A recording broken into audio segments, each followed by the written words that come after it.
सियासत चल रही है, अंडरस्टैंडिंग चल रही है, गठजोड़ चल रहे हैं। और ये देखिए 80 का पेच प्रियंका ने सुलझाया। खबर यूपी की चुनावी राजनीति की है, जिस पर सत्ता और विपक्ष दोनों की नजर है, क्योंकि सवाल 80 सीटों का है। कई राउंड की चर्चा, उठापटक और ट्विस्ट के बाद आज कांग्रेस और समाजवादी पार्टी में सीट बंटवारे पर सहमति बन ही गई। दोनों पार्टियों ने सीट बंटवारे की घोषणा कर दी। सीट शेयरिंग फॉर्मूले का औपचारिक ऐलान यूपी में समाजवादी पार्टी प्रवक्ता राजेंद्र चौधरी और यूपी कांग्रेस के प्रभारी अविनाश पांडे ने लखनऊ में किया। समझौते के तहत कांग्रेस को 17 सीट मिली हैं, जबकि समाजवादी पार्टी को 63 सीट दी गई हैं। इन 63 सीटों में समाजवादी पार्टी के साथ साथ दूसरे छोटे दल भी मैदान में उतरेंगे। टीवी 9 भारतवर्ष ने फिक्र आपकी में कल ही बता दिया था कि कांग्रेस और समाजवादी पार्टी का गठबंधन होगा, जबकि दूसरे चैनल्स बता रहे थे कि गठबंधन नहीं होगा, पेच फंस गया है। लेकिन हम ये बात कल से कह रहे थे, इस पे डटे हुए थे कि समझौता होना और वो तय। और हमारी खबर आपके सामने पुष्ट भी होगा। भारतीय राष्ट्रीय कांग्रेस यहां पर उत्तर प्रदेश में 17 सीटों पर चुनाव लड़ेगी और इस गठबंधन के तहत अन्य जो बची हुई 63 सीटें हैं,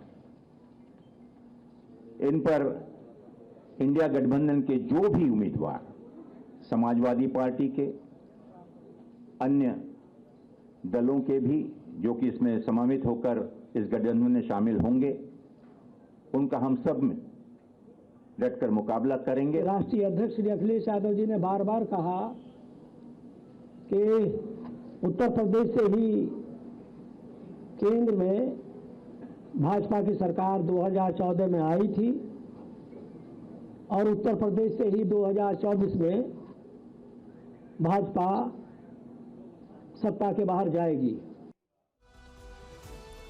कांग्रेस और सपा में सीटों को लेकर इतना मंथन हुआ, उसके बाद यह जानना जरूरी है कि फॉर्मूले के हिसाब से कांग्रेस के खाते में जो 17 सीटें आई हैं, वो 17 सीटें कौन सी हैं। हमारे पास इन 17 सीटों की पूरी सूची है।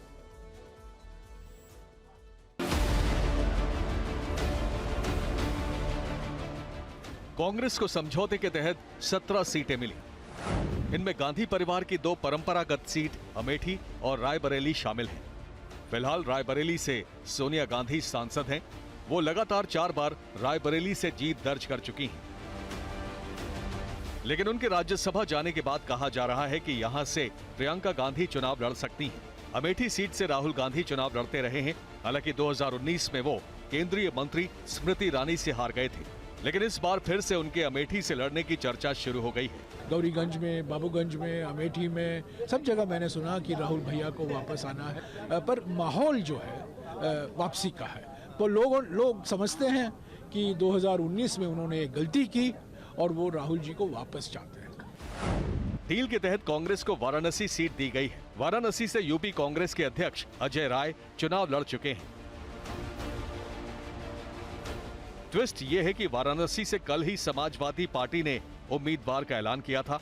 समाजवादी पार्टी ने कुर्मी नेता सुरेंद्र सिंह पटेल को उम्मीदवार बनाया था, लेकिन अब वो यहां से उम्मीदवार हटा लेगी। समाजवादी पार्टी ने कांग्रेस के लिए सहारनपुर सीट छोड़ी है। यहां से कांग्रेस नेता इमरान मसूद चुनाव लड़ चुके हैं। फॉर्मूले के तहत कांग्रेस को अमरोहा सीट दी गई है। यहां से अभी दानिश अली सांसद हैं, जो बीएसपी से चुनाव जीते थे, लेकिन अब पार्टी से बाहर कर दिए गए हैं। बीजेपी सांसद रमेश बिधूड़ी के संसद में दिए गए कमेंट के बाद दानिश अली कांग्रेस के करीब आए थे। आपको याद होगा, तब राहुल गांधी उनके घर गए थे और दोनों की तस्वीरें चर्चा में आई थी। इनके अलावा कांग्रेस के हिस्से में कानपुर और फतेहपुर सीकरी सीट आई है। पिछले लोकसभा चुनाव में कानपुर से कांग्रेस के श्री प्रकाश जायसवाल और फतेहपुर सीकरी से राज बब्बर दूसरे नंबर पर रहे थे। कांग्रेस को गाजियाबाद और बाराबंकी सीट दी गई है। 2019 के लोकसभा चुनाव में दोनों जगह कांग्रेस तीसरे नंबर पर रही थी। बाराबंकी में कांग्रेस को 1,59,000 वोट मिले थे। कांग्रेस को महाराजगंज सीट भी मिली है। यहां से कांग्रेस के हर्षवर्धन 2009 में चुनाव जीते थे। कांग्रेस के हिस्से में प्रयागराज सीट आई है। ये कांग्रेस की पुरानी सीट रही है। यहां से पूर्व प्रधानमंत्री लाल बहादुर शास्त्री सहित कांग्रेस के कई दिग्गज चुनाव जीत चुके हैं।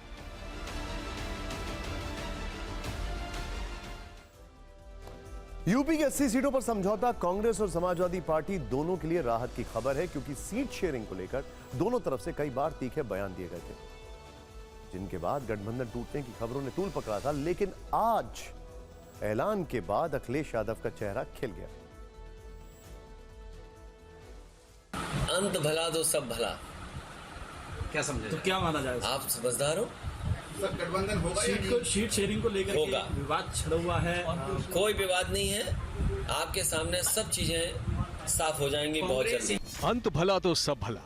करीब 40 दिन की चर्चा और खींचतान के बाद यूपी में सीट बंटवारा फाइनल होने की खुशी अखिलेश यादव के चेहरे पर साफ दिख रही थी। इसलिए औपचारिक ऐलान से पहले उन्होंने सीट शेयरिंग को लेकर सिर्फ 5 शब्द कहे। अंत भला तो सब भला, क्या समझे? तो क्या माना जाए? आप समझदार हो? दिल्ली में समाजवादी पार्टी और कांग्रेस नेताओं के बीच सीट शेयरिंग को लेकर पहली औपचारिक बैठक हुई थी। रामगोपाल यादव समाजवादी पार्टी के नेताओं के साथ कांग्रेस नेता मुकुल वासनिक के दिल्ली वाले घर पर बैठक के लिए आए थे कि 7 दिनों बाद 17 जनवरी को कांग्रेस और समाजवादी पार्टी के नेताओं के बीच दूसरे राउंड की बैठक हुई, लेकिन कोई ठोस नतीजा निकल नहीं पाया, क्योंकि कांग्रेस ज्यादा सीटें चाहती थी। इसीलिए बातचीत के लिए नई तारीख दे दी गई 31 जनवरी को। लेकिन तीसरी बैठक से पहले ही अखिलेश यादव ने कांग्रेस के लिए 11 सीटों का ऑफर दे दिया। अखिलेश यादव के इस ऑफर के बाद नई चर्चाएं शुरू हो गईं। तरह तरह की बातें होने लगी। यहां तक कहा गया कि दोनों पार्टियों में गठबंधन संभव ही नहीं है। लेकिन टीवी 9 भारतवर्ष संवाददाता कुमार विक्रांत ने कल पुख्ता तौर पर बताया था कि दोनों दलों में समझौता हो गया है और सीट बंटवारा तय है। आज वही हुआ। टीवी 9 भारतवर्ष की खबर सही साबित हुई। कांग्रेस और समाजवादी पार्टी में सीट बंटवारा कैसे संभव हुआ, इसके पीछे की इनसाइड स्टोरी अब हम आपको बताते हैं। टीवी 9 भारतवर्ष संवाददाता कुमार विक्रांत ने सूत्रों के हवाले से एक्सक्लूसिव खबर दी है कि आखिरी दौर में कांग्रेस और समाजवादी पार्टी के बीच 2 बड़े मुद्दों पर बातचीत हुई। कांग्रेस आला कमान ने अखिलेश यादव की दी हुई सीटों पर 2 बदलाव करने को कहा। पहला बदलाव, कांग्रेस ने कहा कि हाथरस सीट समाजवादी पार्टी ले ले और इसके बदले सीतापुर सीट दे दी जाए। समाजवादी पार्टी ने इसे मान लिया, सिंपल था। लेकिन दूसरा बदलाव, कांग्रेस चाहती थी कि समाजवादी पार्टी बुलंदशहर या मथुरा में से एक सीट ले ले, इसके बदले कांग्रेस को श्रावस्ती सीट दे दी जाए। समाजवादी पार्टी ने इस मांग पर खुले दिल से विचार करने की बात कही। समाजवादी पार्टी की तरफ से मिले आश्वासन के बाद कांग्रेस आला कमान संतुष्ट हो गया। समाजवादी पार्टी के कांग्रेस और समाजवादी पार्टी के बीच डेडलॉक आ गया था। कांग्रेस ने मुरादाबाद सीट मांगी थी, जिससे मामला पेचीदा हो गया। 2-3 दिन खींचतान में निकल गए। इसी वजह से अखिलेश यादव राहुल गांधी की भारत जोड़ो न्याय यात्रा में शामिल नहीं हो पाए। उन्होंने कांग्रेस के सामने पहले समझौता फाइनल करने की शर्त रख दी। कई सूचियां उधर से आई, सूची इधर से भी गई। जिस समय सीटों का बंटवारा हो जाएगा, समाजवादी पार्टी उनके न्याय यात्रा में शामिल हो जाएगी। ऐसे वक्त में जब गठबंधन टूटने की चर्चाएं होने लगी, तब प्रियंका गांधी ने अहम भूमिका निभाई। नेतृत्व का श्रेय है आदरणीय अखिलेश जी का श्रेय है, आदरणीय प्रियंका जी का श्रेय है, राहुल जी का और मल्लिकार्जुन खड़गे का, जिन्होंने इस चीज को संभव बनाया। टीवी 9 भारतवर्ष संवाददाता कुमार विक्रांत ने सूत्रों के हवाले से जानकारी दी। सीट बंटवारे पर मोहर लगने से ठीक पहले प्रियंका गांधी ने अखिलेश यादव से फोन पर बात की। दोनों नेताओं ने उन सीटों पर खुलकर बात की जिन्हें लेकर खींचतान थी। कांग्रेस की तरफ से मुरादाबाद सीट की डिमांड ड्रॉप कर दी गई। यह भी तय किया गया कि समाजवादी पार्टी वाराणसी से उम्मीदवार वापस ले लेगी। दोनों नेताओं में सहमति बनी तो सीट शेयरिंग फॉर्मूले पर सहमति बन गई। इस घटनाक्रम के बाद मुरादाबाद में अखिलेश यादव के चेहरे पर मुस्कान बिखर गई। उनका कॉन्फिडेंस हाई है। बीजेपी कहती है 400 के पार है, तो आपका क्या कहना है? 400 हार, जनता तैयार। यूपी में कांग्रेस और समाजवादी पार्टी दोनों को इस बात का अंदाजा अच्छी तरह था कि वो अकेले रहकर बीजेपी को टक्कर नहीं दे सकते। इसलिए दोनों पार्टियां चाहती थी कि चाहे खींचतान कितनी भी हो, पर समझौता जरूर होना चाहिए।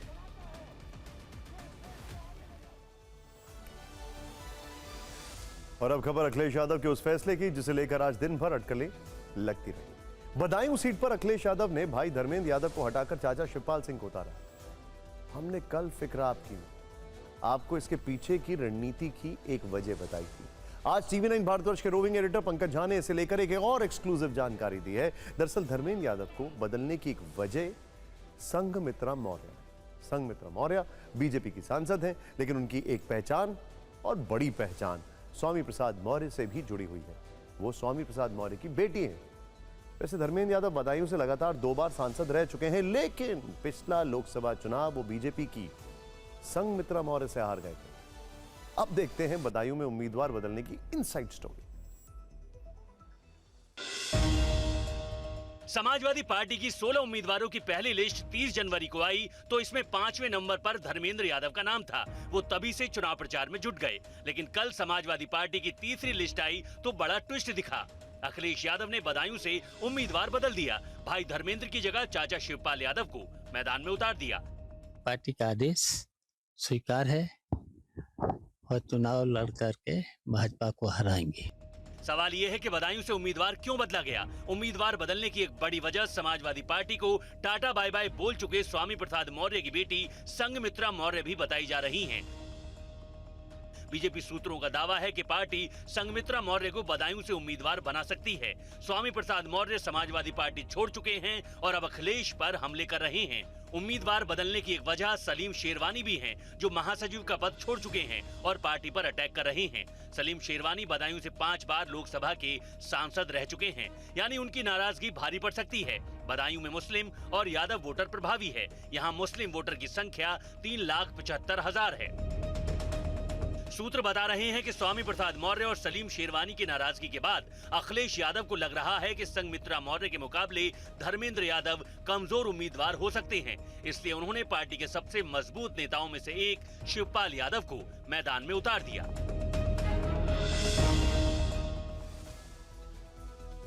राजनीति में कुछ भी स्थायी नहीं होता है। हमारी अगली खबर राजनीति की इसी रंग बदलती नीति की है। 10 दिन पहले कुंडा से विधायक रघुराज प्रताप सिंह उर्फ राजा भैया यूपी विधानसभा में खड़े होकर प्रधानमंत्री नरेंद्र मोदी की तारीफ कर रहे थे, लेकिन अब वो समाजवादी पार्टी की तारीफ में कसीदे पड़ रहे हैं। तो आखिर ऐसा क्या हुआ कि राजा भैया 10 दिन में बदल गए? हमारे रोविंग एडिटर पंकज झा की इनसाइड रिपोर्ट।